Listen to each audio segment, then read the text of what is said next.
এই জন্য ভাই, আমার নবীও তো মা নাই, আমার নবীর বাবা নাই। আমার নবীর বাবা চলে গেল রে যুবক,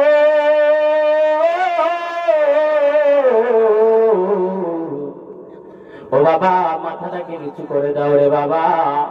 নবীজির মা ছিল না, বাবা ছিল না, সেই বাবা হারাইল ছোটবেলা। বাবাকে, বাবার কষ্ট সহ্য করতে পারে না। সকল শিশুরা বিকাল বেলা খেলাধুলা করে, আমার নবীও খেলাধুলা করে। সন্ধ্যাবেলা সকলের বাবারা আইসা আমার নবীকে, আমার সকল বাবারা তাদের সন্তানদেরকে কোলে করে তাদেরকে নিয়ে যায়। আমার নবী ছোট্ট শিশু,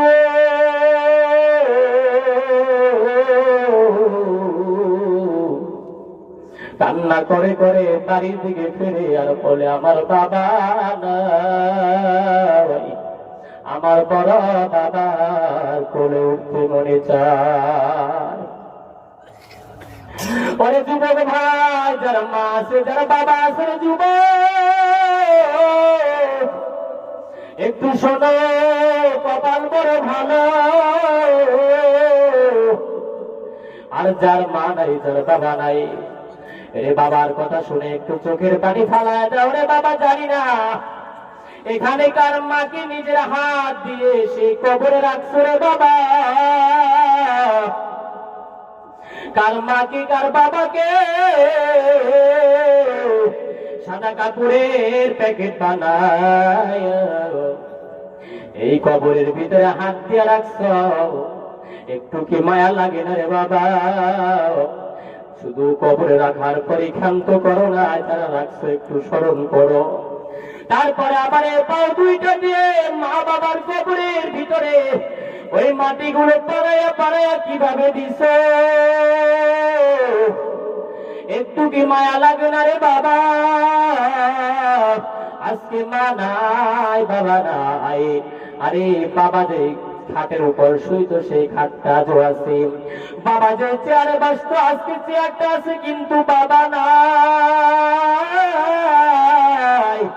ওরে বাবা, সন্তান যখন ছোটবেলা বাবার হাতটা ধইরা বাজারে যাইতো, এত বুক ভরা সাহস নিয়ে যাইতো, বলে মনে হয় এতে যেন বাজারটা তার। ওই কথা ঠিক কিনা? আরে সেই বাবাকে কোথায় রাখছো রে বাবা? ওরে কে সে মাকে রাইখা আসছে, যে মা যখন দূরে যাইতা শুধু মা সন্তানের জন্য কান্ত। ওরে বাবা,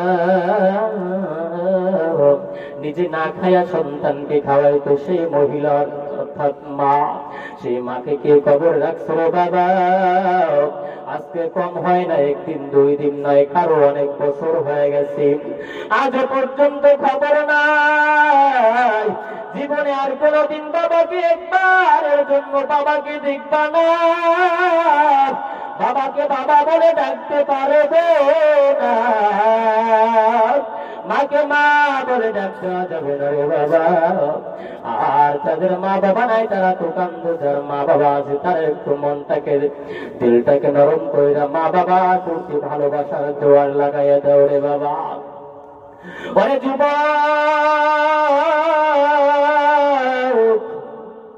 আল্লাহ নবীর মা নাই, বাবা নাই, যখন বাবার কষ্টের কারণে বাবাকে বড় দেখতে মনে চায়, নবীজি মাকে বললেন, মা গো আমার বাবাকে বড় দেখতে মনে চায়।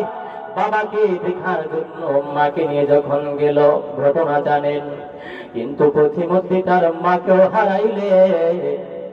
আমার নবী বড় এতিম, জীবনে আর কোনদিন মাকে মা বলে ডাকে না, ডাক দিতে পারবে না, বাবাকে বাবা বলে ডাক দিতে পারবে না। কয়েকদিন পরে তার দাদাও মারা গেল, তার চাচার কাছে থাকলো। তার চাচা অনেক সময় মোহাম্মদকে দেখে না, চাচা যান দৌড়াইতেছে দৌড়াইতেছে, জিজ্ঞাসা করে মানুষদেরকে, ও ভাই আমার ভাতিজা মোহাম্মদকে কি তোমরা দেখছো? বলে তোমার ভাতিজা মোহাম্মদকে দেখলাম কান্না করে আর পাহাড়ের দিকে যায়, আর বলে আমার মা নাই, আমার বাবাও নাই, আমার মা নাই, আমার বাবা নাই। এই কথা বলে বলে কান্না করে আর দৌড়ায়। তোমার ভাতিজাকে দেখলাম জঙ্গলের দিকে গেল, কেউ বলে তোমার ভাতিজাকে দেখলাম সে ওই পাহাড়ের দিকে গেল। ওরে ভাই, আল্লাহ রাসূল, যিনি আল্লাহ রাসূল মা বাবাকে এত ভালোবাসতেন, আল্লাহ রাসূলের কথা শুনেন, ওয়াইজ করুনি, আল্লাহ রাসূলের উপর ঈমান আনলেন, কোরআনের উপর ঈমান আনলেন, আল্লাহর উপর ঈমান আনলেন, শুনলেন নবী মুহাম্মদুর রাসূলুল্লাহ, আল্লাহ তাআলা তাকে নবী হিসেবে পাঠাইছেন। এই কথা শোনার পরে সে তার উপর ঈমান এনে ফেললেন। বড় দেখতে মনে চায় আসকুরনির আল্লাহ রাসূলকে, বড় দেখতে মনে চায়। এমন সময় সাহাবী হওয়ার সৌভাগ্য আসকুরনির হয় নাই। ওরে দোস্ত ভাই, আসকুরনি বলতেছে রে ভাই, আল্লাহ রাসূলকে বড় দেখতে মনে চায়, কি করবে? একটা পত্র লিখে আসকুরনি নবীজির কাছে পাঠিয়ে দিলাম। ও নবী গো, আপনাকে বড় দেখতে মনে চায়, কিন্তু আমার ঘরে আমার মা বৃদ্ধা এবং অসুস্থ, আর তার দায়িত্ব হইল আমার উপর। ও নবী গো, আপনি আমাকে যা বলবেন আমি তাই করব। যদি আপনি আমাকে বলেন যে আমি আপনার সাথে দেখা করব, তো আমি দেখা করব। আর যদি আপনি আমাকে নিষেধ করেন, তো আমি আপনাকে আমি মান্য করব। আল্লাহ রাসূল বলতেছে আসকুরনি, আমি তোমাকে বললাম আমি নবীর সাথে দেখা করার চেয়ে তোমার মায়ের খেদমত করা অতি উত্তম।